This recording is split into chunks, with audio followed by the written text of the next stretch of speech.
धन्नों ने इतनी ज्यादा तेज दौड़ क्यों लगाई, उसका भी अपना नाजुक सवाल था।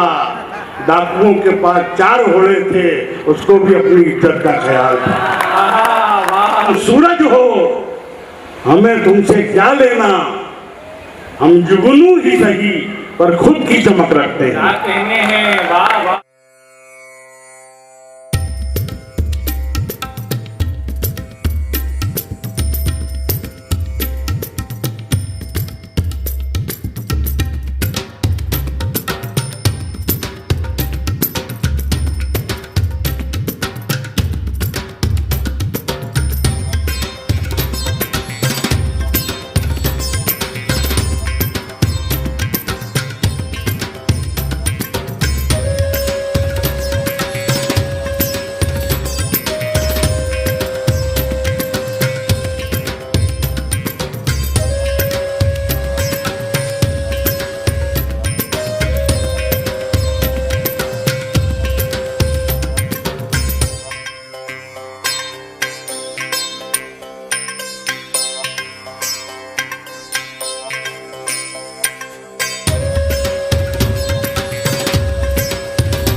दिन बर्बाद किया हुआ दिन है।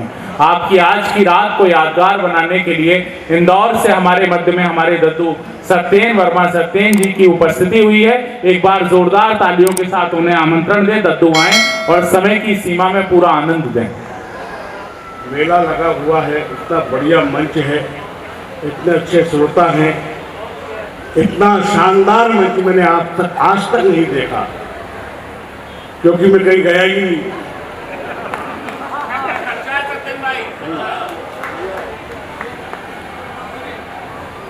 बहुत देर से आप सुन रहे हैं, थोड़ा इसका जरा बढ़ा देना। मैं बात शुरू करता हूँ, कहीं से भी बात शुरू कर सकता हूँ। कुलदीप सिंह जी बैठे हुए, मैं प्रणाम करता हूँ आपको। और मैं एक एक व्यक्ति को जानता हूँ, सारे टोटके मुझे आते हैं, लेकिन समय की सीमा है और मैं आपसे ज़्यादा प्राण नहीं दूंगा। 8-10 पंक्तियाँ आपके बीच में रखता हूँ और अपनी बात कहता हूँ। राहुल शर्मा पर 4 पंक्ति देता हूँ। मैं ये कहना चाहता हूँ कि ये व्यक्ति मुझे चेन्नई में मिला और मैं इसकी प्रधानमंत्री को प्रणाम करता हूँ। जो बात राहुल शर्मा ने कही वो बात मैं आपके बीच में रखता हूँ, घटना से जोड़ता हूँ। बात अच्छी लग जाए तो ये उत्तर प्रदेश के स्वाभिमान की बात है। पूरा समर्थन चाहता हूँ कि सिर्फ पंक्ति पकड़ना। देश के एक बहुत बड़े संचालक ने राहुल शर्मा को बुलाते हुए कहा कि ये मुरादाबाद से आए हैं और जुगनू की तरह टिमटिमा रहे हैं। मैं बात शुरू करता हूँ, यहाँ से आपको बात पकड़ना, पंक्तियाँ अच्छी लगे तो समर्थन करना।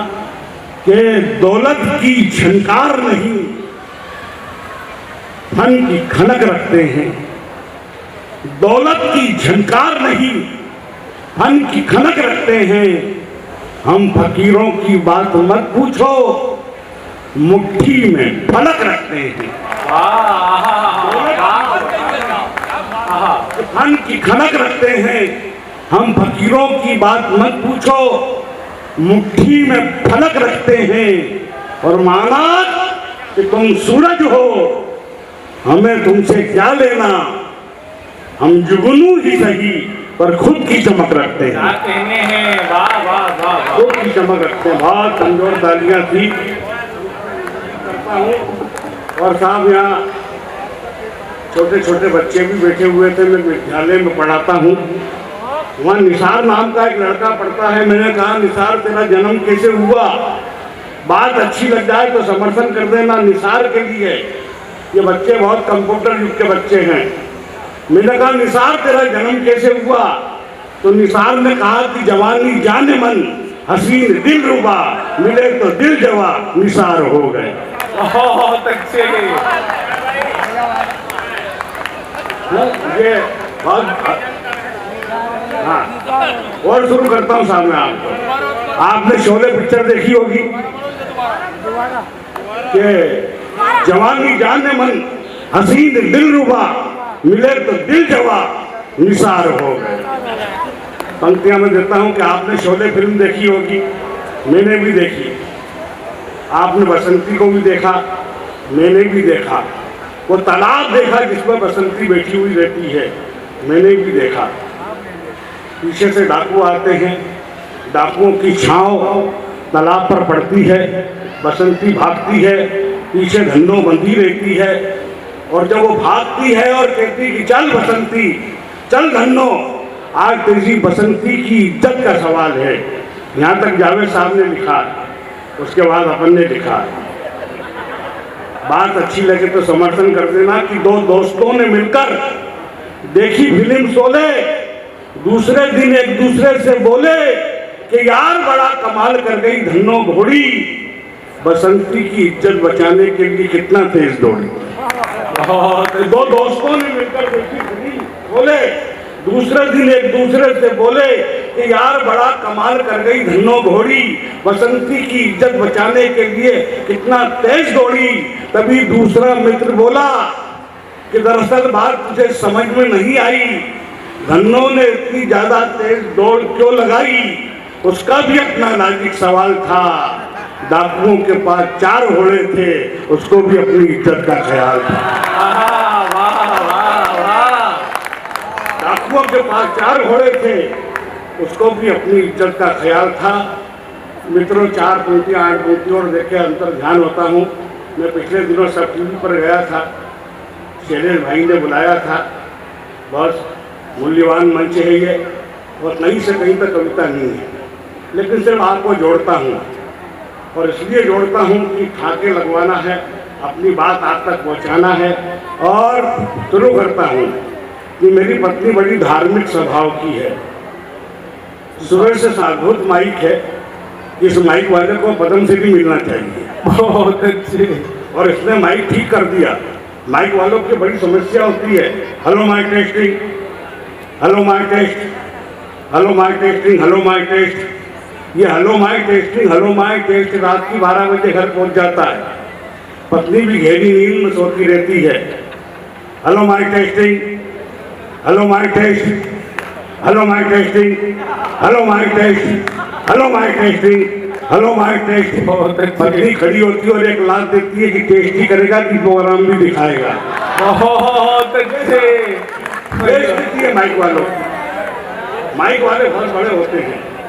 मैं फिर शुरू करता हूँ साहब, ये इतना बढ़िया मंच है कि यहाँ पे एक भी नेता नहीं है।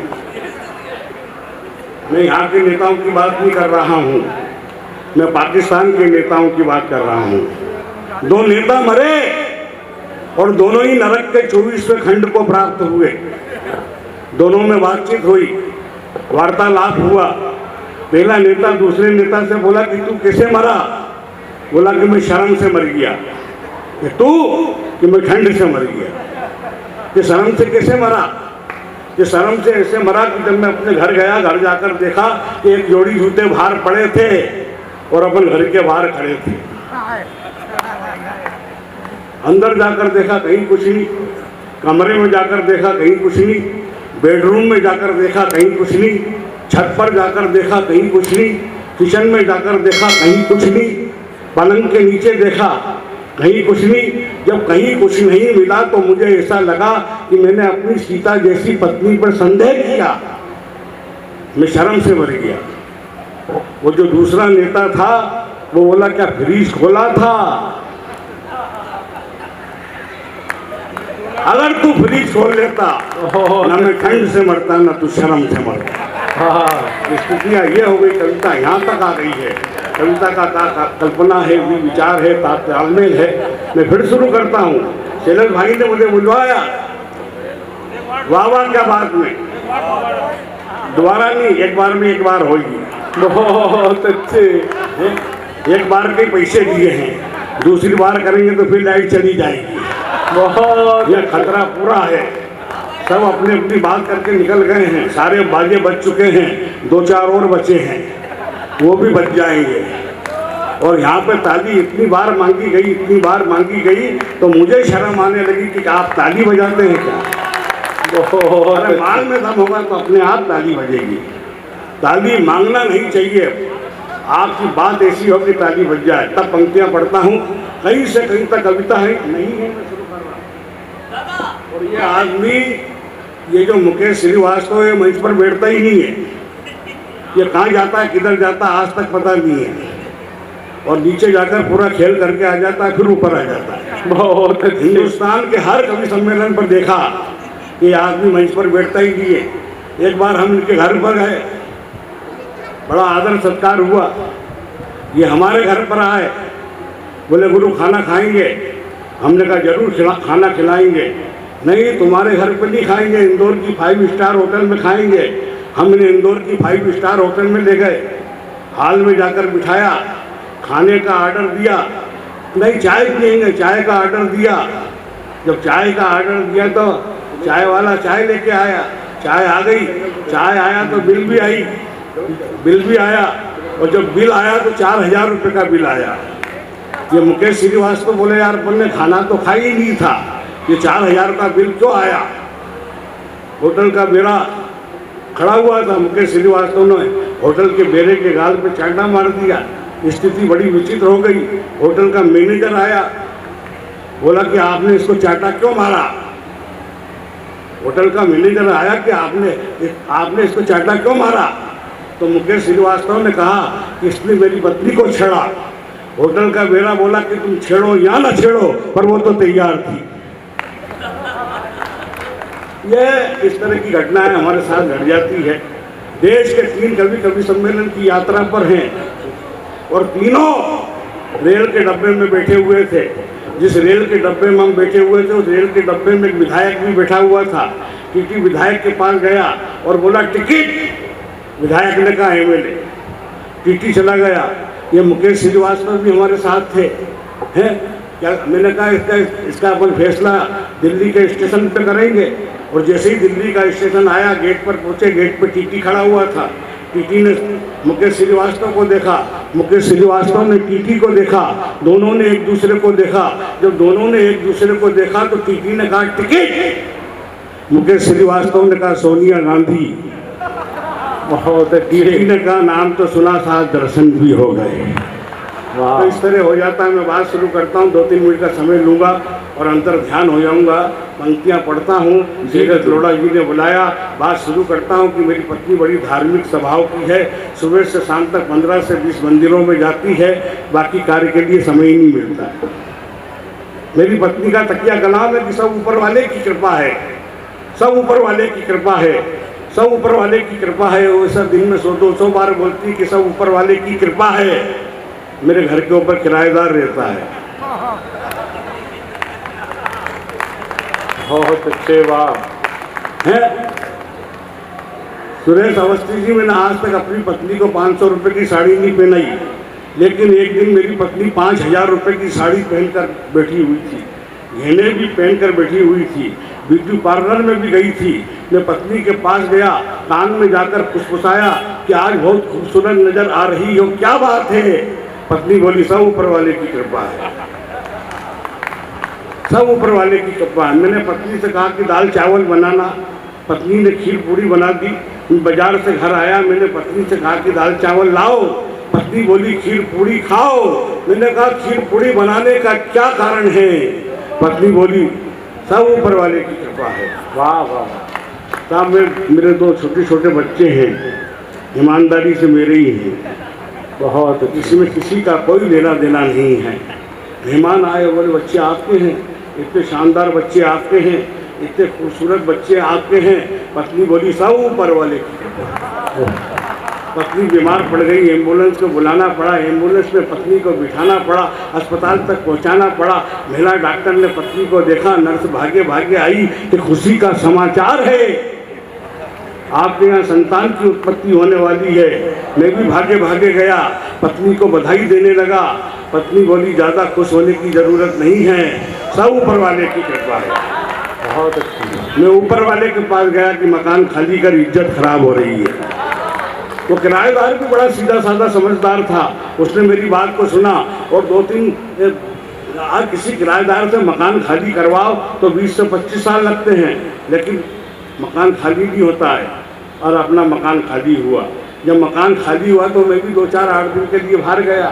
बाहर से जब अंदर आया, घर पर आया, देखा कि पत्नी उदास बैठी हुई थी। मैं पत्नी के पास गया, मैंने कहा क्यों उदास हो? पत्नी बोली ऊपर वाले की याद आ रही है। बहुत अच्छे बात दद्दू, हीरा सभी की है, सेवाएं बात हैं, सभी से मोती है, बात हीरा है, बात मोती है, बात लाखों के साथ होती है और हर बात को बात नहीं कहते, बड़ी मुश्किल से बात होती है, बड़ी मुश्किल से बात होती है। और जाते जाते एक व्यंग आपके बीच में रख कर जाता हूँ मैं। दद्दू समय की सीमाएं सब लोग अपने कवि कर्म का निर्वहन करते हुए 4 पंक्ति दद्दू आप भी सुनो। जी दद्दू, सुनो जी दद्दू। इतनी लंबी टीम नहीं बुलाना था। अरे दद्दू, बहुत बड़ी टीम है और जो आदमी इतना बढ़िया संचालन कर रहा है इतना अच्छा शानदार संचालन कर रहा है, लेकिन बीच बीच में बोलने की आदत खराब है। इसी आदत में गड़बड़ हो जाती है। हाँ हाँ हाँ, तब मैं कहना चाहता हूँ कि एक माँ अपने बच्चे को कृष्ण की कथा सुना रही थी। कृष्ण बचपन में दही मक्खन खाते थे ये बता रही थी। तभी बच्चे ने माँ से कहा कि तुमने तो हमें मक्खन खिलाया ही नहीं। अरे खिलाने की बात तो और है, कभी मक्खन दिखाया ही नहीं। तभी माँ ने बच्चे को पुचकारते हुए समझाया है कि तुम बदनसीब हो जो तुमने कलयुग में जन्म पाया है। और गरीबों के बच्चों को मक्खन इसलिए नहीं मिल पाता है क्योंकि आजकल देश का सारा मक्खन लगाने में चला जाता है, क्योंकि आजकल सारा देश का मक्खन लगाने में चला जाता है। और मेरी बूढ़ी दादी माँ अक्सर कहा करती थी कि मेरे देश में दूध दही की नदियाँ बहा करती थी और अब तो भूख का दानव मानव का लहू चूसने लगा है। और अब तो माताओं के आंचल का दूध भी सूखने लगा है, और अब तो माताओं के आंचल का दूध भी सूखने